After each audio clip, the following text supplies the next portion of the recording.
हिंदी की पाठशाला में आप सभी का स्वागत है। मैं राधा चतुर्वेदी आज इस वीडियो में आपके लिए लेकर आई हूं कक्षा 11 हिंदी पाठ्य पुस्तक के काव्य खंड का शीर्षक छत्रसाल प्रशस्ति, जो कि महाकवि भूषण द्वारा लिखा गया है। भूषण जो रीतिकाल के कवि हैं और एकमात्र ऐसे कवि हैं जिन्होंने रीतिकाल में श्रृंगार रस को छोड़कर वीर रस में लिखने का गौरव प्राप्त किया है। छत्रसाल महाराज की तलवार कैसी है, यह इनके पद्यांश के माध्यम से हम समझेंगे। निकसत म्यान ते मयूखे प्रलय भानु कैसी, फारे तम तो मुझसे गयंदन के जाल को, लागत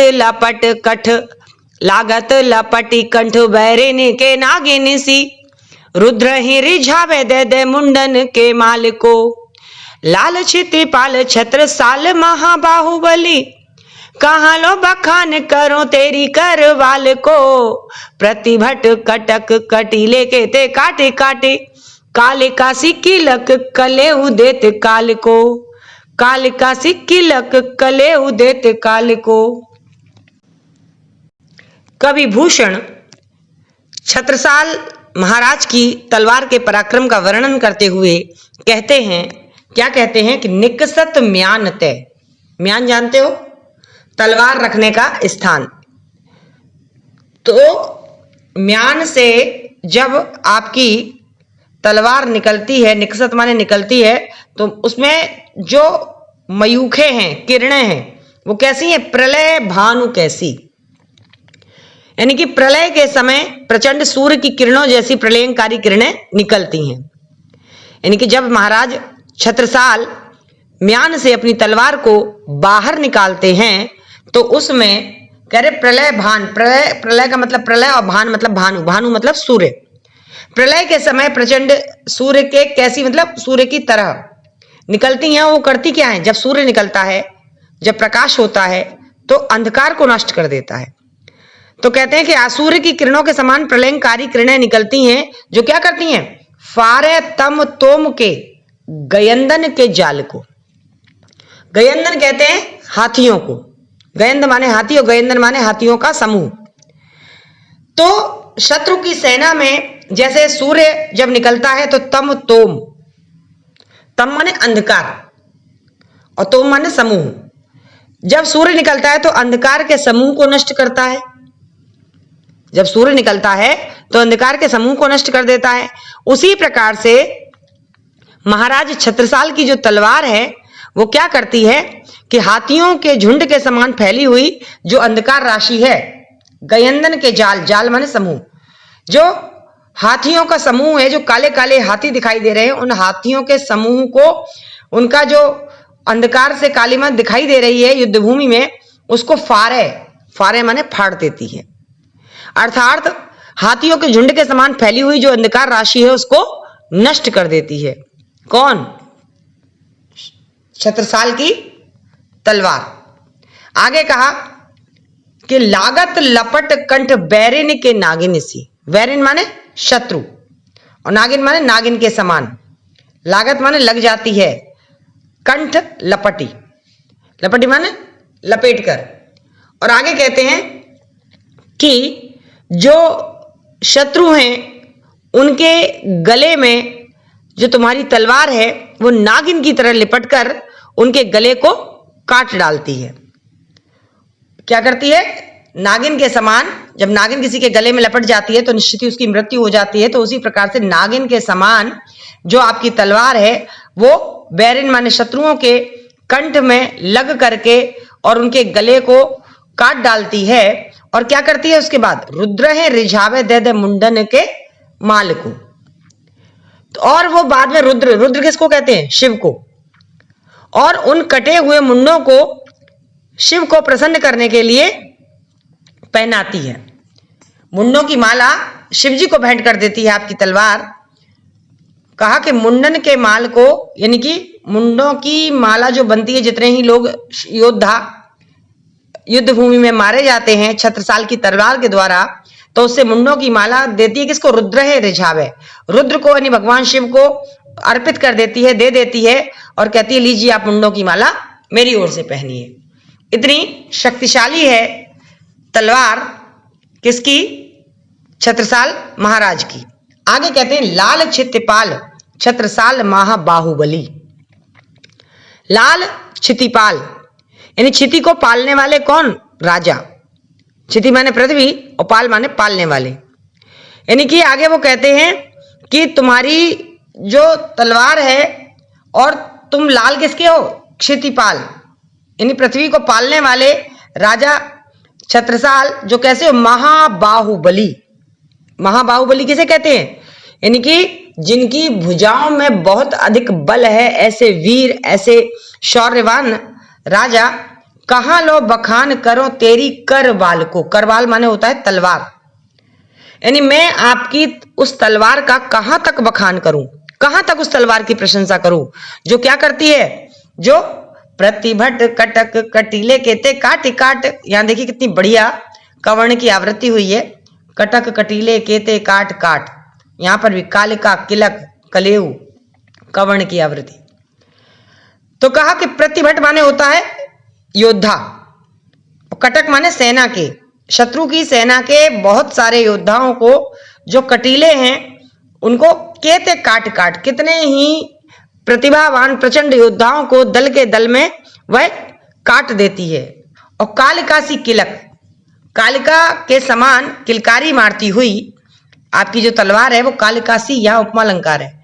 कालिका सी किलक करके कलेऊ देत काल को। काल किसको कहा गया है? काल कहा गया है यमराज को। और बड़ी प्रसन्न होती है और जब शत्रुओं को मारती है तो जाती है यमराज के पास और कहती है ये लीजिए आपका भोजन तैयार है, आपका भोजन तैयार है, भोजन कीजिए, लीजिए। क्योंकि मृत्यु के देवता यमराज हैं और यमराज लोगों को मृत्यु प्रदान करते हैं। तो वो मृत्यु प्रदान कर करके बार बार किलकारी मारती हुई काल को आहार प्रदान करती है, भोजन प्रदान करती है कि लीजिए महाराज मेरी ओर से आपके लिए आज का कलेऊ। कलेऊ माने नाश्ता। तो कवि ने क्या किया है? छत्रसाल की तलवार की बहुत अधिक प्रशंसा की है। शैली इसमें भी मुक्तक है, भाषा ब्रज है, छंद आपको बताया मनहरण कवित्त जिसमें 16 और 15 वर्णों पर यति होती है और अंत वर्ण गुरु होता है।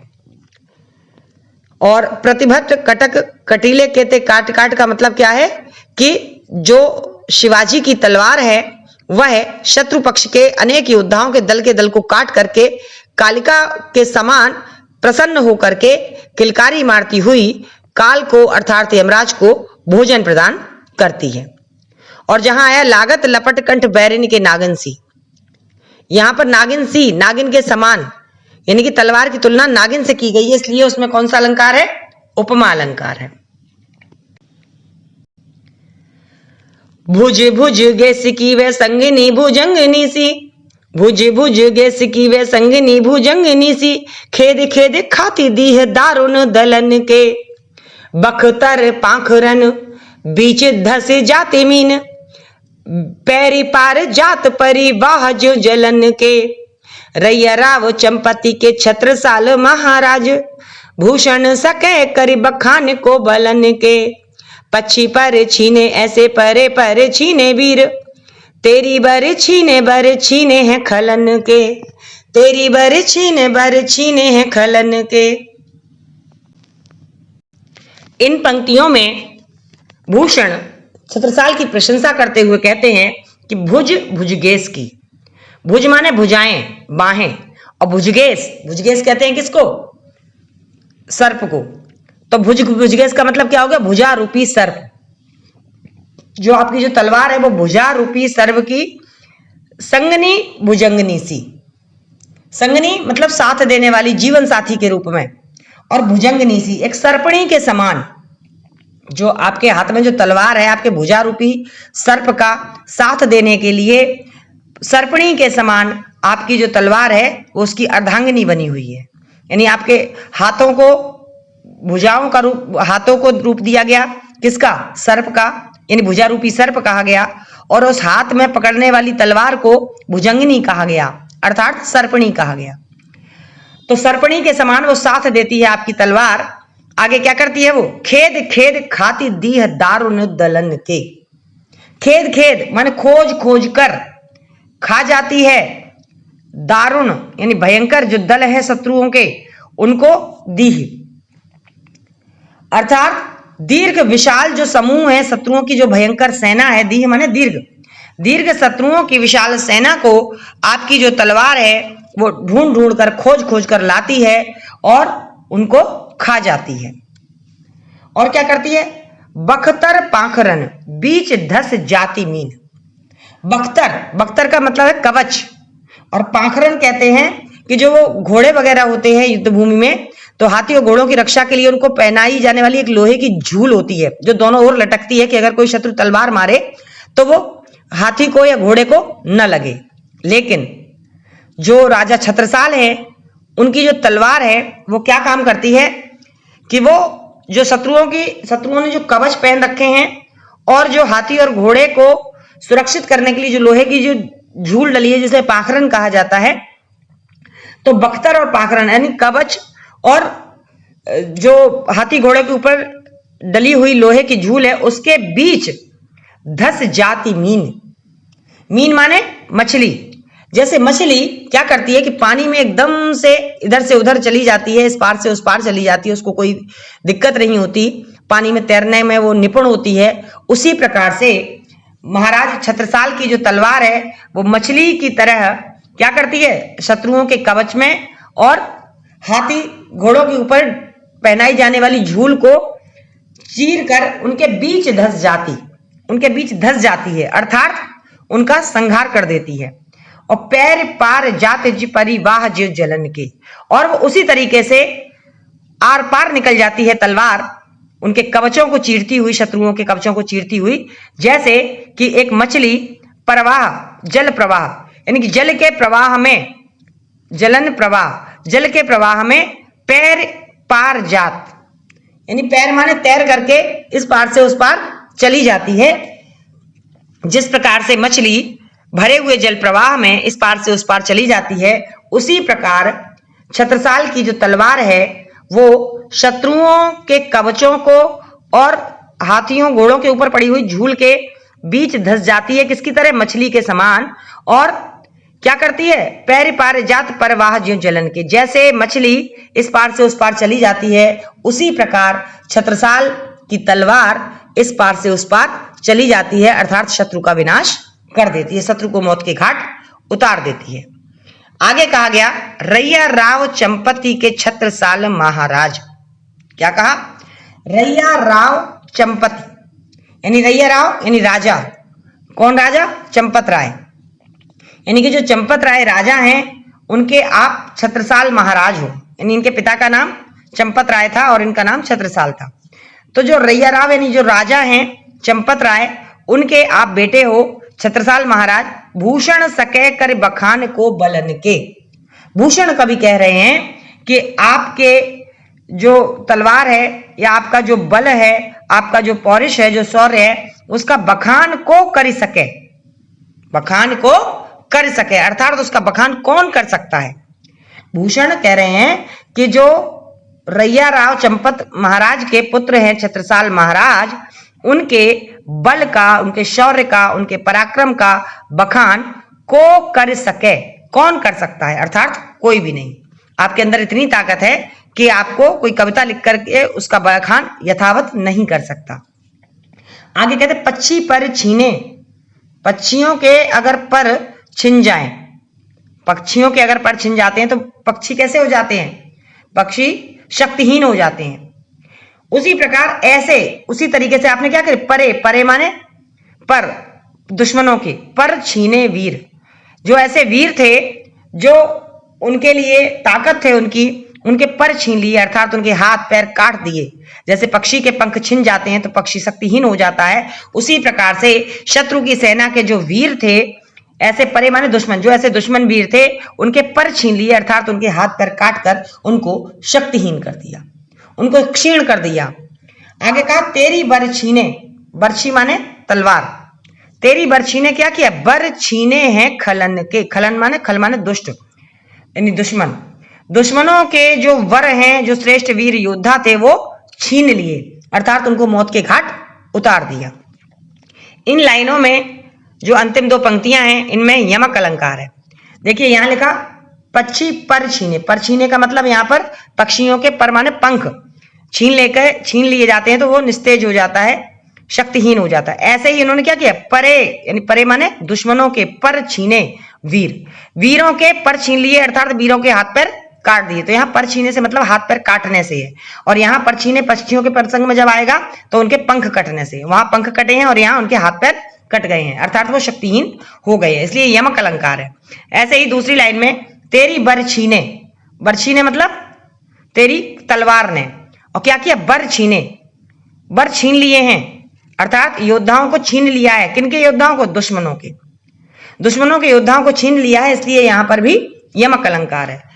यमक अलंकार कई तरीके का होता है, कभी सीधे सीधे अर्थ मिल जाते हैं और कभी हमें लाइन को जोड़ और तोड़ के अर्थ निकालना पड़ता है। तो यहाँ बरछीने दो बार आया और यहाँ पहली वाली लाइन में परछीने शब्द दो बार आया, परछीने यहाँ पर, परछीने यहाँ पर। जब हम बात करेंगे परछीने की पक्षियों के लिए तो उनके पंख छीनने की बात कही जाएगी, और जब यहाँ शत्रुओं की बात करेंगे तो उनके परछीने से मतलब उनके हाथ पैर काट डाले हैं, यानी उनको शक्तिहीन कर दिया है।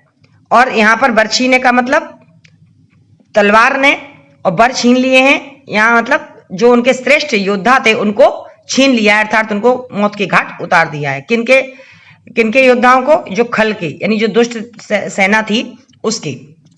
तो ये आपका छत्रसाल प्रशस्ति था जिसमें छत्रसाल की तलवार और बर्छी का जो पराक्रम था वह बताया गया, और संपूर्ण काव्य में वीर रस है और माधुर्य गुण है, और क्षमता माधुर्य गुण नहीं है, ओज गुण है। जिनमें वीर रस होता है वहां पर ओज गुण होता है।